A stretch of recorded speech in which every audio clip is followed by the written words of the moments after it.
What's up, guys? Today is September 8th, and we are going to talk about all the things that we've learned about coronavirus in the past few days, not just through research, but actually through talking to people who know this process, who are authorities, if you will. What a crazy morning, guys. So I got a call around 8 o'clock. This one right here was a sleep monster. For whatever reason, it was like she was a newborn again, waking up every hour or so, crying, could be teething. Anyways, yeah, be shy now. At least she's quiet. So got a call from Dina Silva at the Portuguese consulate or Portuguese embassy, whatever it's called, in Washington, D.C. She told us that we needed a clarification of monthly income and then also proof of funds. Now, the proof of funds is difficult.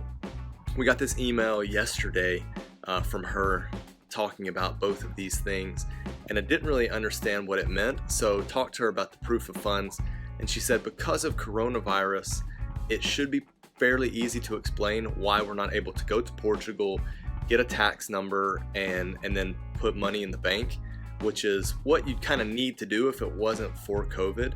And you can do that not actually having a legal residence there. So you can go get a tax number, open up a bank account, and then continue on with the process. I will say this, there are attorneys and such that do this for a fee. We're hoping that it doesn't come down to that. I think it'd be a little late anyways for that. So sorry guys, this is a bit long-winded, but it's a lot of information and I wanted to get it out to you guys. The second thing is the proof of monthly income. We have different bank statements that we can pull, our work contracts, our monthly or bi-weekly pay, all of that stuff that we need to show. And you know, we pulled our bank statements and we're able to show those things and some other investments that we have. Now, hopefully all of that's good. We had to write a letter. So the letter was, you know, fairly formal, but we had to write this letter to show, I don't know what Sia's getting at, but we had to write this letter to show how much we were making and where the money was coming from. And we just sent it off. Now, I did ask her two important things, one about COVID and then about the processing time. Because I was like, is this gonna delay us? Because we're running pretty tight as is. Like right at 60 days is gonna be the day before we're supposed to leave. So she said things are running a bit slow, but they do have 60 days to give us a yes or no.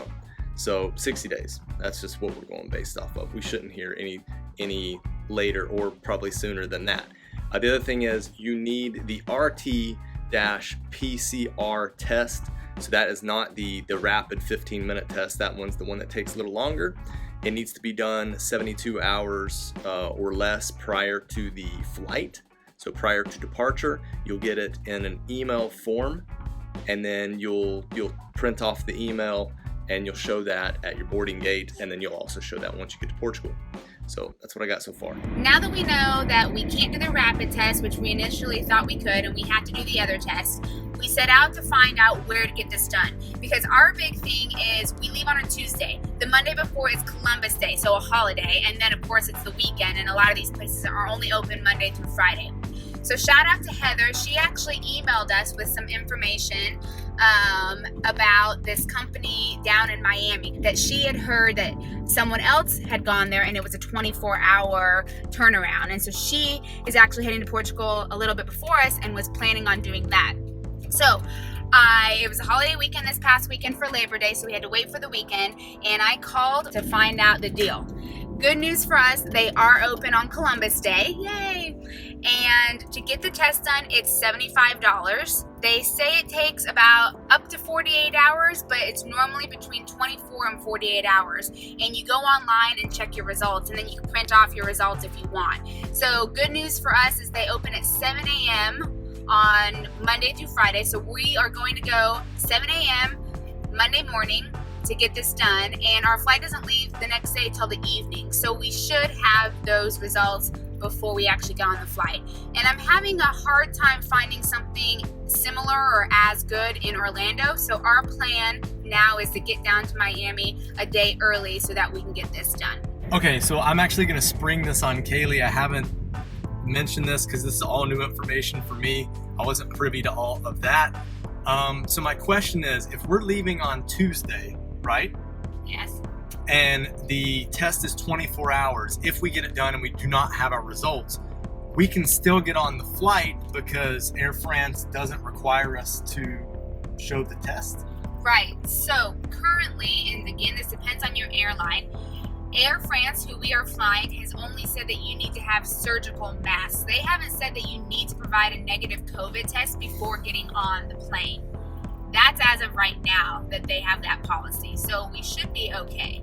Okay, so then that means that 48 hours from when we take the test, we should have the results back, which would be possibly around the same time that we arrive in Portugal, where we definitely know that we have to show our test results.